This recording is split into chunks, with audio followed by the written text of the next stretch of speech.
The Dan Gable Museum and Hall of Fame Wrestling God Recap. How is that for a 100-word title? LayfieldReport.com. Get your videos, podcasts, sign up for the newsletter. As my good friend Dusty Rhodes would say, if you wheels.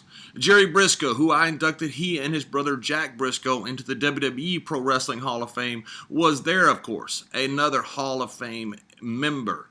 Jerry Briscoe, who I've lost 300 matches to approximately over the years, hired me back in December of 1995 in the WWE. I did have one win against Jerry Briscoe until Friday night, and then it became win number 2. Jerry Briscoe is my very proud, as he should be, Native American friend from Oklahoma. I send Jerry a card every Columbus Day to wish him happy Columbus Day and on Thanksgiving, and Jerry, for some reason, just doesn't find that funny. I don't know why. I mean, after all, Christopher Columbus is one of the most reprehensible human beings that ever lived on this planet. But if it wasn't for him, the village people would have a Buddhist instead of a chief. Now, you talk about an outdated reference. Not Jerry Briscoe, not Christopher Columbus, but the village people. And people under 30 out there are going, who?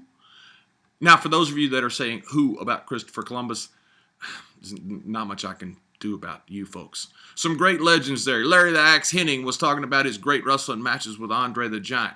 The great Bob Roop. And, of course, Baron von Raschke. A very funny, entertaining guy, good guy, but I don't understand how Baron von Raschke can make a living decades being a German, and I do it one night in Munich, and all of a sudden, all hell breaks loose. I think that's because when I wrestled, wrestling was real. Two guys who were very real. Dan Gable, who the museum is named after. Dan Gable's hometown of Waterloo, Iowa, also the NWA hometown, one of the greatest of all time, and Danny Hodge, perhaps the greatest of all time. A pleasure always to be able to sit there with Danny Hodge. And the Hall of Fame class. You got Animal, one half the greatest tag team of all time, the Road Warriors. And JR standing in there in the same picture, last year's Lou Thesz recipient. And Bill Apter of the Apter Mags, as he always hated for those magazines to be called, because he wanted to spread the responsibility that, in fact, it did happen. But Bill was the one who got more people over in the last few decades than probably anyone outside of the WWE, responsible for so many independent promotions, responsible for so many promotions, those great magazines that he had for so long. Willie Apter, as Dusty Rhodes would call him, and Dan Severn, UFC heavyweight champion, 101 wins in MMA. Dan Severn is a wonderful human being, and thank God he is, because if he was a bad guy, there's really not much you could do about it.